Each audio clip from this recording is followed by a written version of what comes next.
नमस्कार दोस्तों, जय हिंद। मैं निपुण आलम भाई डायलॉग मंच में आप सबका स्वागत करता हूं। और दोस्तों, जैसा आप जानते हैं कि हमने एक इंटरव्यू गाइडेंस प्रोग्राम स्टार्ट किया है कि जो भी एस्पिरेंट अभी इंटरव्यू दे रहे हैं उनके लिए कुछ टिप्स हो जाएं, कुछ बातें हो जाएं और काफी जो अनुभवी जो हमारे ब्यूरोक्रेट्स हैं, प्रोफेसर्स हैं, एचओडी हैं, उन सब का आपको एक नजरिया मिल जाए। और आप देखेंगे कि जब हम अलग अलग पर्सनैलिटी से बात करते हैं तो सब अपना एक अलग अलग व्यू देते हैं। उन सब का व्यू आप सुने और अपने लिए क्या करें, इंटरव्यू में अच्छे मार्क्स आप ऑब्टेन करें। तो उसी श्रृंखला में आज हमारे साथ जो दोस्तों जेसी शर्मा सर ने बहुत सारे मॉक पैनल में काफी सारे एस्पिरेंट्स को गाइड किया है, खूब सारे मॉक लिए हैं। करीब 10 वर्षों से मैं खुद पर्सनली देख रहा हूं कि सर काफी संस्थाओं से जुड़कर बहुत सारे मॉक पैनल में यूपीएससी की बात करें, स्टेट सर्विस की बात करें, सभी में आप क्या करते हैं, सेवा देते हैं, कार्य करते हैं। और साथ में अगर बात करूं सर की बारे में, तो सर एचओडी रहे हैं, एचओडी अब रिटायर है और एचओडी रहे हैं दोस्तों नेशनल फिजिक्स लैबोरेटरी, जिसको आप एनपीएल के नाम से जानते हैं, रिसर्च सेंटर में। तो उसमें रिटायर हो चुके हैं और रिटायर होने के बाद बहुत अधिक मात्रा में समाज के लिए कार्यरत हैं। तो सर आपका बहुत बहुत स्वागत डायलॉग मंच के अंदर सर। Thank you. सर थोड़ा सा जानना चाहेंगे सर हम लोग इंटरव्यू के बारे में, क्योंकि आपको तो बहुत बड़ा अनुभव है और आपने खुद ही बहुत सारे इंटरव्यू अपने युवा काल में दिए हैं और उसके बाद आपने खूब सारे इंटरव्यू युवाओं के लिए भी है। तो सर इंटरव्यू के लिए अगर हम बात करते हैं तो जो बोर्ड पैनल की हम बात करें तो बोर्ड पैनल क्या एक डिजायर रखता है, क्या इच्छा रखता है? फिर आप इंटरव्यू बोर्ड में पहुंच गए, जब आपकी तैयारी होगी, अटेंडेंस होगी, आपकी टर्न आ जाती है, कॉल अगर बोर्ड से आती है तो फिर आपका पर्सनल इंटरव्यू जो रियल चीज है वो स्टार्ट हो जाती है, जो पर्सनैलिटी टेस्ट। पर्सनैलिटी टेस्ट होता है यूजुअली सर्विसेज में, जो है ये, अगर वो टेक्निकल सर्विसेज नहीं है, डेडिकेटेड या इंजीनियर या साइंटिस्ट की जॉब नहीं है, तो इसमें पर्सनैलिटी टेस्ट ही होता है ये जो इंटरव्यू है। नॉलेज टेस्ट थोड़ा कम होता है, दो knowledge plays a part in this also, ज्यादा पार्ट होता है, कॉन्फिडेंस लेवल इंप्रूव होता है नॉलेज से आपका, वो डिफरेंट बात है। पर जैसे ही आपको कॉल आता है तो आपको एंट्री लेनी है। पहले सबसे पहला जो इम्प्रेशन है वो आपका फिजिकल बॉडी का, फिजिकल बॉडी का। आप दरवाजा नॉक करके चाहिए, हल्के से, यानी जोर से नहीं होना चाहिए, बिल्कुल बिल्कुल, लाइट नॉकिंग होनी चाहिए, स्लो, उसमें लो साउंड की। और दरवाजा खोल के जैसे ही आप एंटर करोगे तो अगर उसमें क्लोजर नहीं है दरवाजे में, सपोज कई जगह नहीं होते हैं, तो उसको बंद कर लीजिए और वो आप उनको विश करिए। जो बोर्ड मेंबर्स हैं, लेडी मेंबर हैं तो पहले विश करिए लेडी को, गुड मॉर्निंग मैम, या जैसे भी आपने करना है। और बाकी सबको गुड मॉर्निंग सर्स करके, सबको इंडिविजुअल को, अगर 4 मेंबर है मेल मेंबर, तो 4 बार बोलने का जरूरत नहीं होता, यूजुअली एक बार ही करना होता है, नहीं तो वो ऑड लगता है वो कैंडिडेट। और आपको जैसे एंटर होते हो तो आपकी नजरें नीचे नहीं होनी चाहिए, आपके नीचे नहीं देखना है। आप कॉन्फिडेंस आपका डोर के एंटर होते ही रिफ्लेक्ट होना शुरू हो जाना चाहिए, क्योंकि पर्सनैलिटी पैरामीटर्स में वो सबसे इंपॉर्टेंट चीज है कि आप डिस्प्ले क्या कर रहे हो, पैरामीटर अपनी पर्सनैलिटी के, मेन चीज वो होती है। अगर आप डिस्प्ले नहीं करोगे तो उनको पता कैसे लगेगा मेंबर्स को कि आपके पर्सनैलिटी के क्या किस लेवल की है या क्या है आपके अंदर। तो वो चीजें कैंडिडेट के कंट्रोल में होती हैं, और कॉन्फिडेंस से आप जाइए, बाकी सब भूल जाइए, भूल जाइए सब कुछ, और तब एंट्री से पहले भूल जाना है, बाहर रख दीजिए सारी चीजों को आप। सही बात है। और ना किसी कैंडिडेट से डिस्कस करिए जो आता है, जैसे इंटरव्यू देके कोई आगे पहले कुछ हो गया, कोई जरूरत नहीं है उनसे, क्योंकि वो रिपीट नहीं होता यूजुअली कुछ भी, वो थोड़ा डिफरेंट होता है, हर आदमी का अपना होता है। तो आप जब इंटरव्यू में पहुंच गए, आपसे क्वेश्चन पूछे जाते हैं, यूजुअली क्या होता है, डेप्थ जो है वो डेप्थ के सामने जो एप्लीकेशन फॉर्म है आपका डिटेल्ड, उससे पहले से शुरू होता है, उसके ऊपर मैक्सिमम बेस्ड होते हैं, उससे रिलेटेड होते हैं। तो कैंडिडेट को जो प्रेपरेशन करना है पहले दिन, वो अपने डेप्थ के हर वर्ड को, हर वर्ड का मीनिंग, उसका सेंस क्या बनता है, उसके वर्ड के पीछे हिस्ट्री क्या है, उस वर्ड के पीछे फिलॉसफी क्या है, उस वर्ड के पीछे साइंस क्या है। कई बार साइंस टेक्नोलॉजी हर वर्ड के पीछे होती है। मैंने देखा है जैसे इंजीनियरिंग स्टूडेंट आते हैं, डिग्री इन इलेक्ट्रिकल इंजीनियरिंग, सब कुछ हम पूछते हैं व्हाट इज इंजीनियरिंग, तो वो इंजीनियरिंग की डेफिनेशन देने में ही वो कंफ्यूज हो जाते हैं और उनका कॉन्फिडेंस वहीं खत्म हो जाता है। तो वो चीज नहीं होनी चाहिए। हर वर्ड को आप अंडरस्टैंड करिए अपने एप्लीकेशन में। जी। और पहला क्वेश्चन यूजुअली क्या होता है कि चेयरमैन यूजुअली पूछेंगे आपसे कि tell us about your background. तो बैकग्राउंड में लोग क्या करते हैं, my name is this and that, नाम बताने की नाम तो जानते हैं, वो सारा कुछ है उनके पास। यूजुअली नाम बताने की जरूरत नहीं है। आप अपनी बैकग्राउंड से प्राइमरी स्कूलिंग वहां हुआ वो हुआ वो बता दीजिए। आपके कोई स्पेशल इंटरेस्ट है या कुछ है जो उसमें कवर्ड नहीं है डैप में, तो उनको भी बता सकते हो आप। कई कैंडिडेट्स का ऐसे होता है, किसी दूसरा एग्जाम में सिलेक्शन हो गया तो वो बता देना चाहिए उसमें। जी। फिर उसके बाद क्वेश्चन शुरू हो जाता है। हो सकता है आपके नाम का मीनिंग पूछ ले, उसके पीछे कोई बैकग्राउंड हो, कोई मैथोलॉजिकल कैरेक्टर के ऊपर, या हमारे रिलीजियस, मैथोलॉजी तो नहीं कहूंगा मैं, रिलीजियस कैरेक्टर के ऊपर कहूंगा। नाम है तो फिर उनके ऊपर कोई क्वेश्चन हो सकता है। वहीं से शुरू हो जाती है क्वेश्चन की, है ना। हम वहीं से पूछना शुरू कर देंगे। आपके गांव की कोई बैकग्राउंड है, कोई हिस्ट्री है, आपकी फैमिली की कोई हिस्ट्री है, कोई लिंक है, फैमिली मेंबर कोई आपका फ्रीडम फाइटर रहा है या कुछ है, ऐसा जैसा आपके बैकग्राउंड में पता होना चाहिए। तो वो चीजें आपको पता होनी चाहिए। जब आप फैमिली से बाहर आ गए तो आपका विलेज है, आपका टाउन है, आपका डिस्ट्रिक्ट है, आपका स्टेट है। स्टेट्स के बारे में आपको इम्पोर्टेंट चीजें पता होनी चाहिए, इवेंट्स पता होनी चाहिए, आपके सराउंडिंग में आसपास में क्या हो रहा है वो अवेयरनेस होनी चाहिए।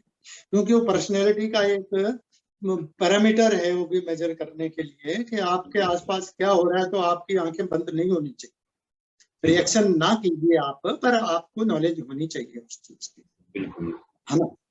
तो वो चीज है। पर उसके बाद जब इंटरव्यू शुरू हो जाता है तो अब दूसरे टेक्निकल मेंबर्स भी होंगे, दूसरे मेंबर भी होते हैं। आजकल तो शायद स्टेट सर्विसेज में पता है, यूपीएससी में तो साइकोलॉजिस्ट भी बैठते हैं शायद मेंबर, है ना। तो एनालिसिस होता है, साइकोलॉजिकल एनालिसिस होता है। पर आपका नॉलेज यूजुअली जिस फील्ड से आप हो या जो सब्जेक्ट आपका उसमें आपने रखा है मेन सब्जेक्ट, तो वो उसका नॉलेज आपको होना जरूरी है। क्योंकि उसमें से यूजुअली वो क्वेश्चन पूछ लेंगे, पूछते ही हैं, मोस्टली पूछ लेंगे।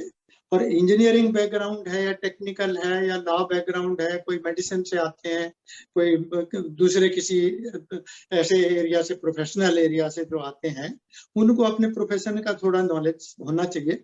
थोड़ा मीन बहुत डीप डिटेल तो कोई नहीं पूछेगा, इंजीनियर से कोई प्लांट डिजाइन नहीं पूछेगा वहां पे। पर कॉमन सर्विसेज मैंने एक चीज देखी है, जैसे बीटेक से करके आते हैं, अच्छी इंस्टीट्यूशन से आते हैं, चाहे वो आईआईटी है या दूसरे कॉलेजेस हैं, इलेक्ट्रिकल इंजीनियरिंग की डिग्री है, और घर में कभी उन्होंने स्विच तक नहीं बदला अपना। तो इससे ये लगता है कि जो कैंडिडेट है, अगर उसने ये रिफ्लेक्ट हो रहा है कि उसने बिजली का कोई अपने घर का इक्विपमेंट खोल के ही नहीं देखा, 4 साल डिग्री ले है, उसके बाद 2 साल और हो गया उसको एक्सपीरियंस करते हुए, तो कम से कम या तो वो कैंडिडेट नेग्लिजेंट है या उसको आता नहीं या नॉलेज नहीं, कॉन्फिडेंस नहीं, मगर वहां पे वो नेग्लिजेंस और कॉन्फिडेंस दोनों रिफ्लेक्ट हो जाते हैं। तो वो चीजें प्रिपेयर करके जाए। अगर इंजीनियर है तो घर में आप उसकी इंजीनियरिंग कहीं चारों तरफ कुछ ना कुछ होता ही है, हमें नॉलेज होनी चाहिए।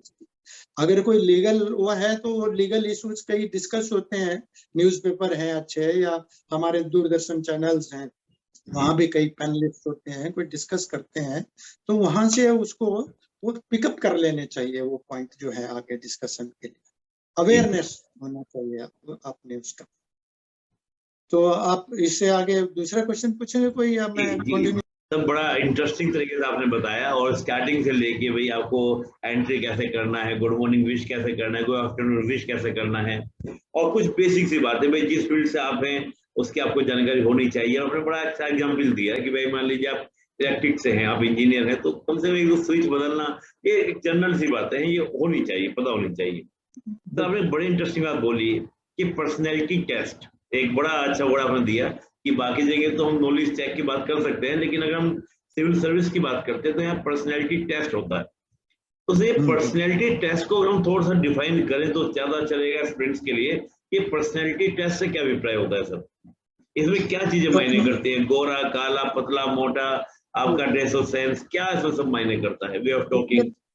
आपकी पर्सनैलिटी में मेन 2 चीजों का रोल होता है। एक तो आपकी जो फिजिकल बॉडी है उसका, जी जी, पर्सनैलिटी जो फिजिकल पर्सनैलिटी है, और दूसरा आपके माइंड का, आपका सोच का, आपकी थिंकिंग का जी, वो मेन है।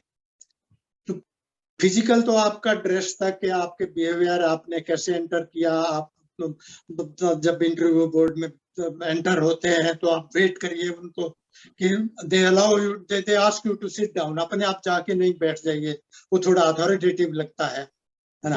तो वैसा नहीं होना चाहिए, आप वेट करिए एंट्री पे चेयर के ऊपर, आपको definitely they will offer you seat, बैठ जाइए आप।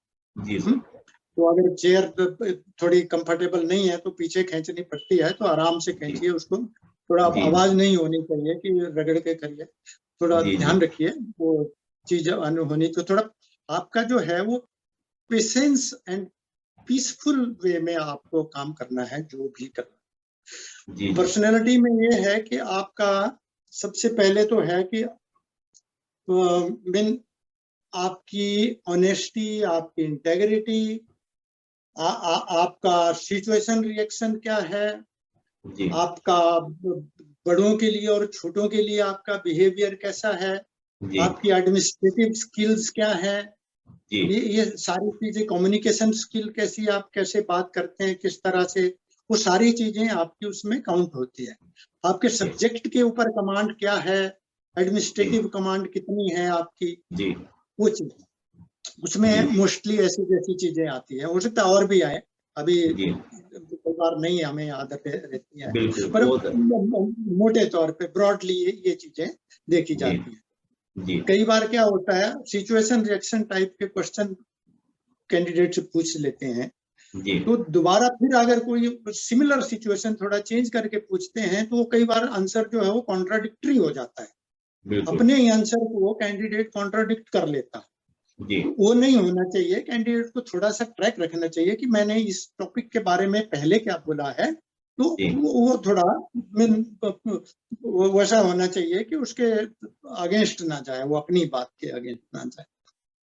और पहली क्वेश्चन जो जैसे यूजुअली है, जनरल क्वेश्चन पूछते हैं कि why do you want to join services, why you want to become civil service servant और दिस और दैट। यूजुअली क्या कहते हैं, ये क्या होता है, हमारे कई कोचिंग इंस्टीट्यूट है वो डिक्टेटेड आंसर कई बार देते हैं, या मोस्टली क्या देते हैं, वो ये दिखाना चाहते हैं कि हम देश सेवा करना चाहते हैं, टू सर्व माय नेशन। अब सर्व माय नेशन में कोई सिविल सर्विसेज के थ्रू ही तो नहीं होता। अगर ऐसा होता तो सुभाष चंद्र बोस जी हैं, वो तो बड़े अच्छे एस्टेब्लिश्ड सिविल सर्वेंट थे, वो नौकरी छोड़ के क्यों जाते, है ना। प्रेमचंद जो थे वो 1920-21 में टीचर थे वहां पे यूपी में कहीं किसी टाउन में, तो गांधी जी के जो उनका मूवमेंट बना सहयोग आंदोलन, उसमें उन्होंने वो रिजाइन दे दिया टीचर से। बाद में उनको फाइनेंशियल भी प्रॉब्लम्स हुई बहुत, मुंशी प्रेमचंद जी को। तो वो सेवा करना है, वो तो आप कहीं से भी किसी से भी कर सकते हो, घर बैठे भी कर सकते हो, आप कहीं भी कर सकते हो, बहुत स्कोप है। वैसा नहीं है कि आप सिविल सर्वेंट है। हाँ, ये बात, इस बात को तो कोई इनकार नहीं कर सकता कि सिविल सर्विसेज में आपको एक स्टेटस मिलता है समाज से जो हायर है, एक अथॉरिटी मिलती है जिसको आप यूज कर सकते हो कहीं भी किसी भलाई के लिए। और बेटर यही होता है कि आप किसी अच्छे काम के लिए करिए उसको। अथॉरिटी यूजुअली कहते हैं ना कि authority spoils a person and absolute authority spoils absolutely. वो नहीं होना चाहिए। ऑफिसर जब बनते हैं तो आपको अथॉरिटी का मिसयूज, अथॉरिटी तो आपके पास, तो वेपन, जैसे हमारे गार्ड होते हैं वीआईपी के सिक्योरिटी में, उनके पास स्टेन गन होती है, तो हर बार रोज ही थोड़ा स्टेन गन यूज करते हैं हम, तो जब जरूरत पड़ती है तब यूज करना चाहिए। वो वेपन जो है, अथॉरिटी वेपन, वेपन तो डेंजरस ही होता है, चाहे वो अथॉरिटी हो या फिजिकल आर्मामेंट हो, ऐसा कोई नहीं होता। तो इसलिए उनको ये चीज ध्यान से देनी कि आपका मेन जो पर्पज है, ऑब्जेक्टिव क्या है सर्विसेज को ज्वाइन करने का, उसके लिए प्रॉपर आंसर फॉर्म करके नेचुरल होना चाहिए। जो आंसर है वो आपके अंदर से आना चाहिए, core of your character, basically personality. In short मैं आपको बताऊं तो कोर ऑफ कैरेक्टर है जो चेंज नहीं होता है, जिसको कोई चेंज नहीं कर सकता, कोई ट्रेनिंग से चेंज नहीं होता। वो जो देखने वाला है वो देख लेता है कि क्या है, तो वो चीज है। तो आपका जो आंसर है वो ऐसे क्वेश्चंस के लिए वो आपके अंदर से आना चाहिए, कोर ऑफ योर कैरेक्टर, वो रिफ्लेक्ट होना चाहिए उसमें। जी, बड़ा अच्छा सर आपने बताया। सबसे बड़ी बात यह है कि आपने कहा कि मौलिक होना चाहिए। आप रटा रटाया बोलेंगे, किसी और का बताया बोलेंगे, तो क्रॉस जब क्वेश्चन आंसरिंग होगी तो वहां पर आप लोग क्या कर देंगे, आप ट्रैप में आ जाएंगे और फंस जाएंगे।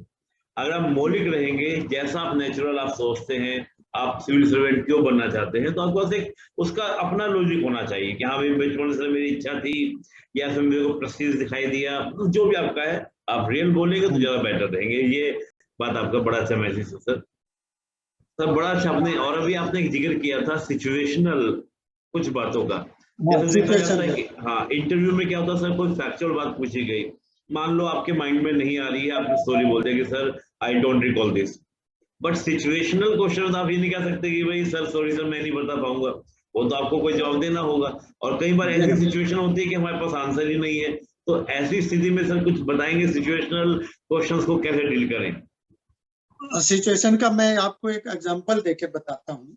सिचुएशन में क्या होता है, जैसे आप किसी को पूछ लिया, उसका प्रायोरिटी जो है first preference is police services, तो हम उसको कह रहे हैं कि you are a police officer, district police officer हो, एसपी हो या कमिश्नर हो, व्हाटएवर इट इज, आप अकेले जा रहे हो सेल्फ ड्राइव करके कहीं, और रास्ते में आपको कोई 4 गुंडे मिलके जिनके पास वेपन्स हैं वो एक लेडी को हरास कर रहे हैं। बिल्कुल।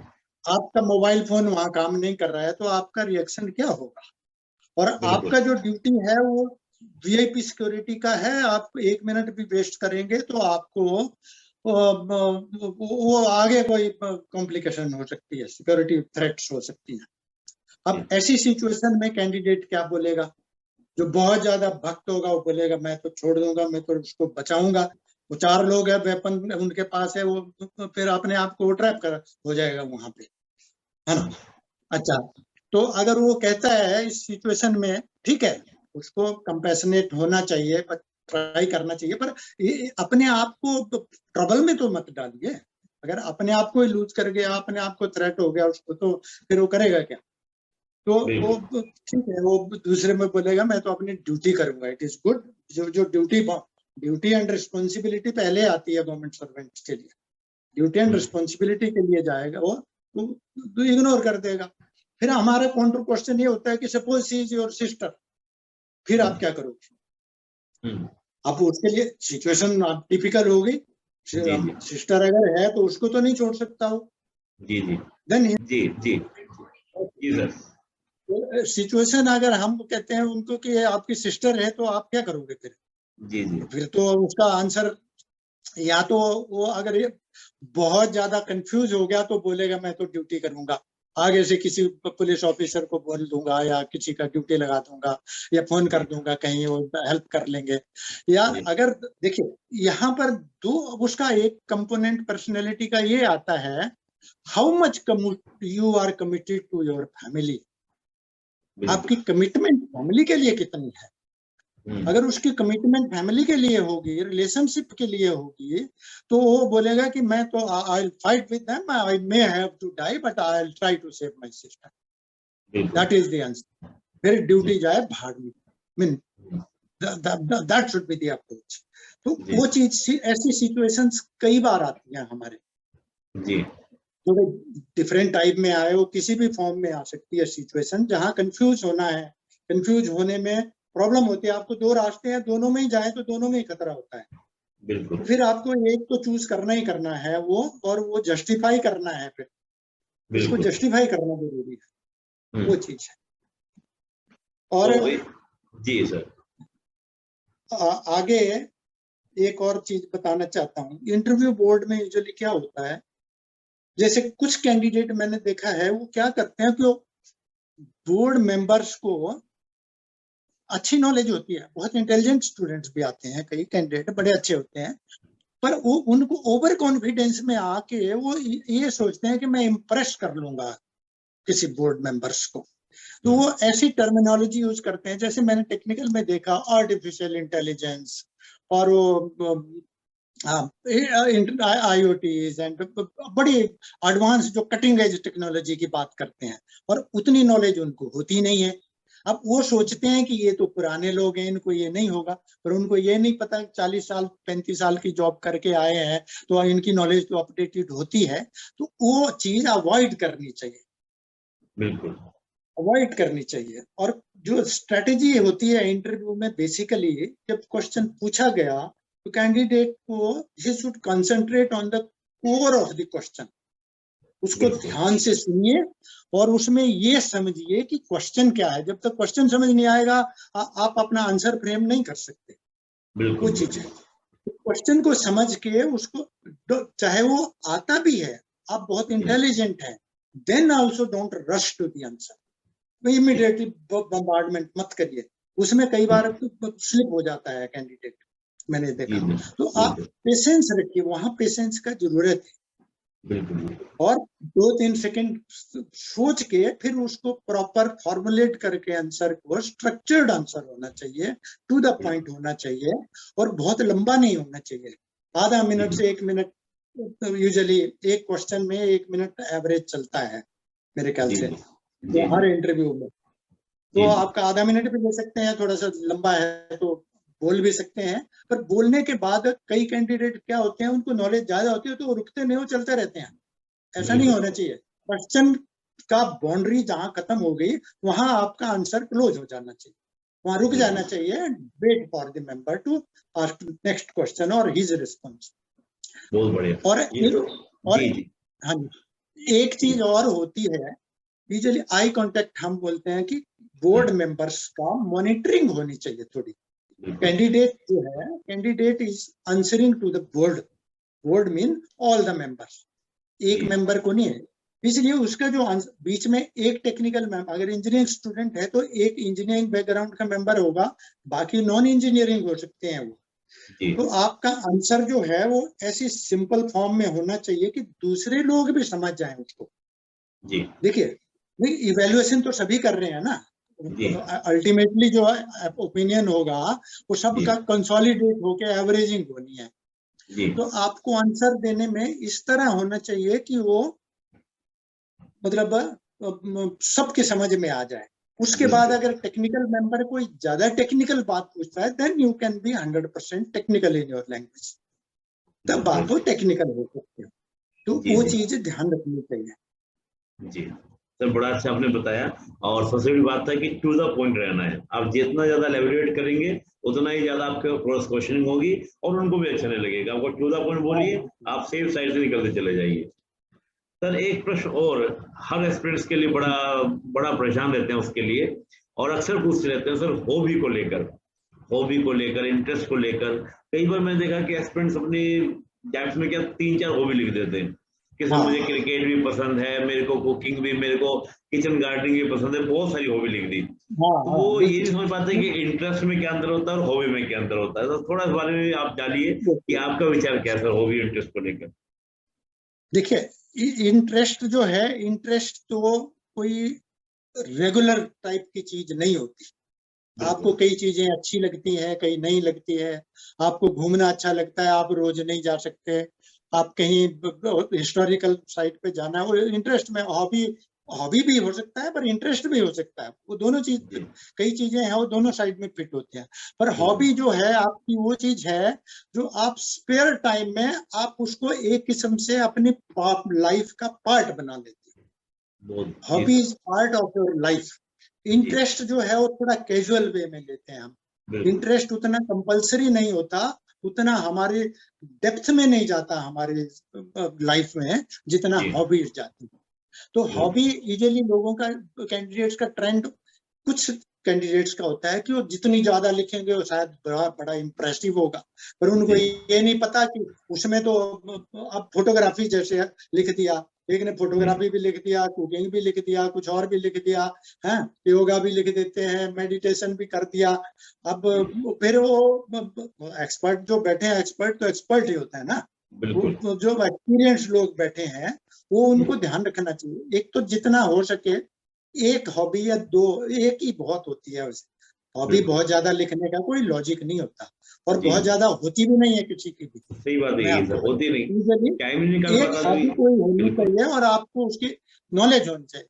अब म्यूजिक जैसे लिख देते हैं, म्यूजिक, पियानो, फलाना, कई ऐसे कैंडिडेट आते हैं हमारे पास, इंजीनियरिंग बैकग्राउंड का है। मैंने उनसे पूछा, भाई वो सारेगामा से फर्स्ट नोट से लास्ट नोट तक वो फ्रीक्वेंसी रेंज क्या होता है जी? तो आप इंजीनियर हो, आपको तो पता होना चाहिए, इलेक्ट्रॉनिक्स से या इलेक्ट्रिकल इंजीनियर है तो आपको वो चीज तो पता होनी चाहिए कि पहले नोट में और दूसरे लास्ट नोट में सारेगामा पादा नी तक जो है वो एक बैंडविड्थ होती है फ्रीक्वेंसी की बेसिकली, है ना।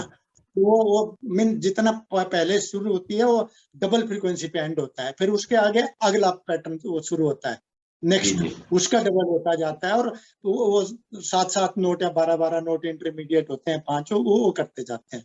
तो वो चीज आपको थोड़ा सा अपनी फील्ड से रिलेटेड होना चाहिए, वो चीज मेन है।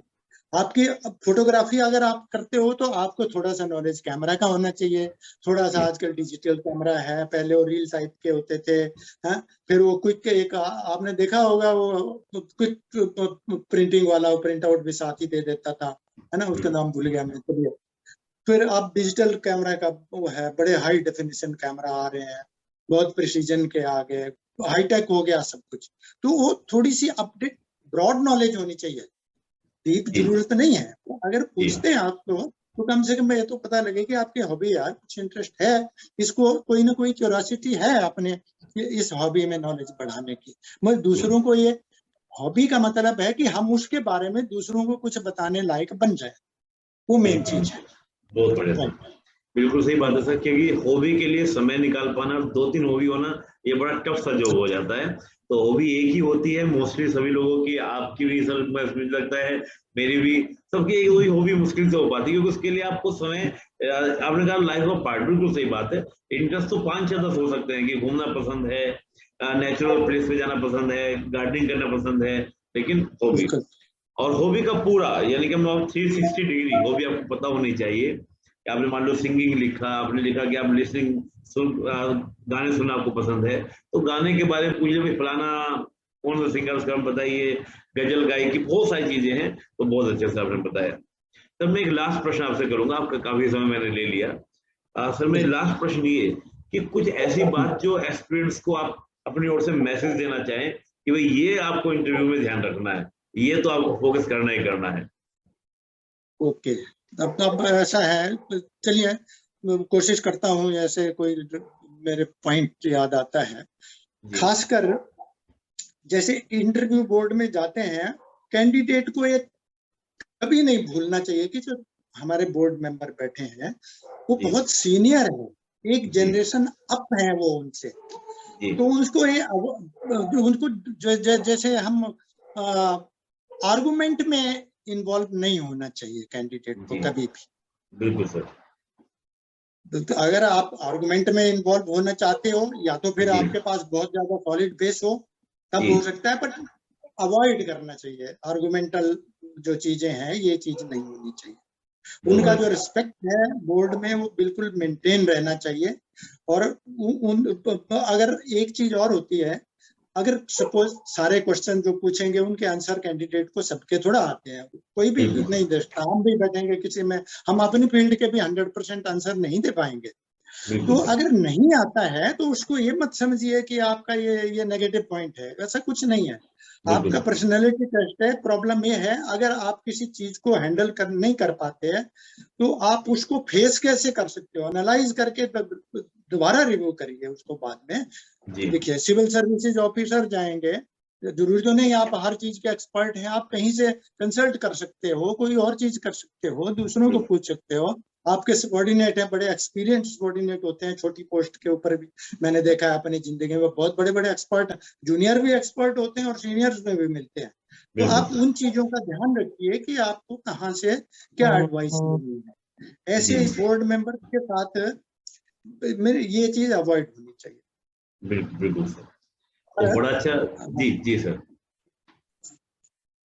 और मैं एक चीज और, जैसे इंटरव्यू आपका ओवर होता है, खत्म होता है, वो बोर्ड मेंबर बोले okay mister so thank you very much, तो आपको ये नहीं सोचना है कि बर्डन खत्म हो गया, मुझे ये मेंटालिटी होती है कि यार खत्म हुआ, चलो पीछा छूट गया। नो, वो नहीं होना चाहिए। Reflect your confidence.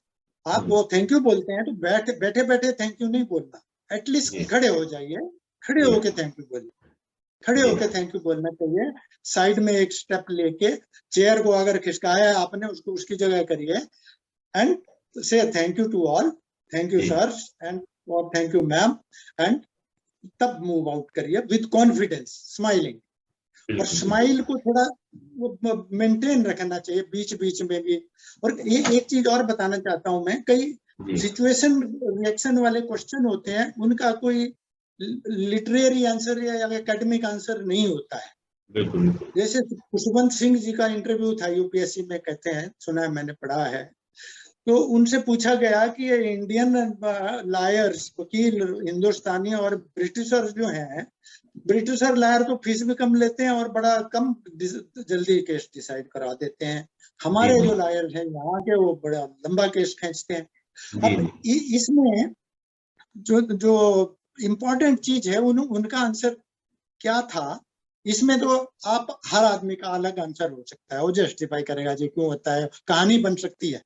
पर उसने पता क्या आंसर दिया, उसने ये कहा कि सर आई एम सरप्राइज्ड कि how those British advocates they are making their both hands meet क्यों उनका गुजारा कैसे हो रहा है।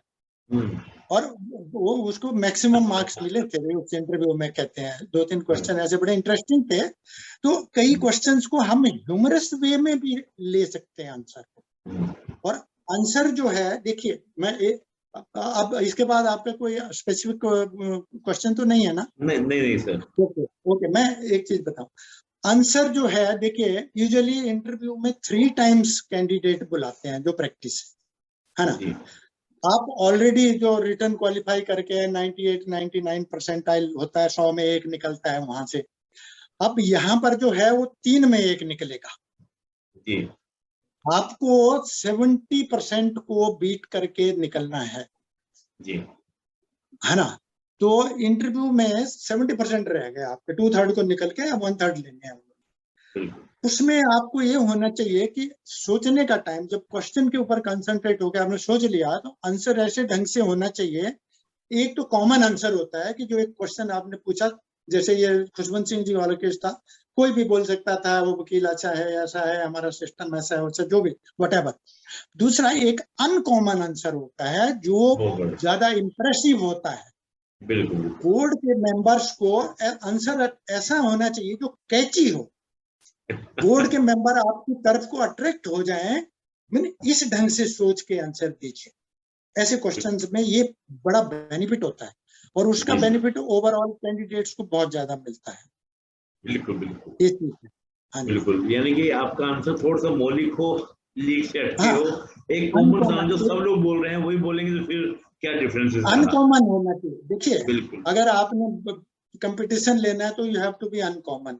आपकी अपनी स्ट्रैटेजी ऐसी होनी चाहिए कि आपके आंसर ऐसे होने चाहिए, वर्ड्स जो आपके एक्सपर्ट एरिया से रिलेटेड हो, कि आप बोर्ड मेंबर्स को अपने एक्सपर्ट एरिया में ड्रैग कर सके। आप वहां अट्रैक्ट करिए उनको, वहां से क्वेश्चन पूछे, तो वो स्ट्रेटजी अडॉप्ट करनी चाहिए। ऐसा नहीं कि वो आपने कुछ बोल दिया और वहां पर जाके फिर ट्रैप हो गए, तो वो चीज नहीं होनी चाहिए, बहुत बढ़िया, वो अवॉइड करना चाहिए कैंडिडेट। मतलब आपके दोस्तों आंसर ऐसे हो कि आंसर से आप अपने एरिया में बोर्ड को लेकर आ जाएं जहां आपका स्ट्रॉन्ग एरिया है, तो आपके आंसर उस तरह से होने चाहिए ताकि वो आपके एरिया में ही आपसे प्रश्न करते रहे। और दोस्तों आज सर ने बड़ा अच्छे से बताया, और देखिए बेसिक बातें भी कि आपको चेयर पर बैठना कैसे है। और सबसे बात है कि जब आपका कहा कि your interview is over now, तो आप उस समय कैसे उन्हें कॉन्फिडेंस, ये नहीं कि आपको एकदम रिलीफ अब काम खत्म हो गया, नहीं, तब भी आपको कॉन्फिडेंस बना रहे, आप अच्छे से खड़े हो, एक कदम पीछे ले और थैंक यू बोले और स्माइल के साथ, और थैंक यू बोलकर पूरे कॉन्फिडेंस की लबालब एकदम कॉन्फिडेंस दिखाई दे उनको, ऐसा आपको जाना है। तो दोस्तों मैं यकीन से कह सकता हूं कि आज का जो हमारा सर ने समय दिया और सर के अनुभव से आप सभी को बहुत सारा क्या होगा, लाभ होगा। तो हम सर का बहुत बहुत धन्यवाद देते हैं कि सर ने कीमती समय से अपना समय निकाला। सर बहुत बहुत धन्यवाद सर, बहुत बहुत धन्यवाद। Thank you, Nitin.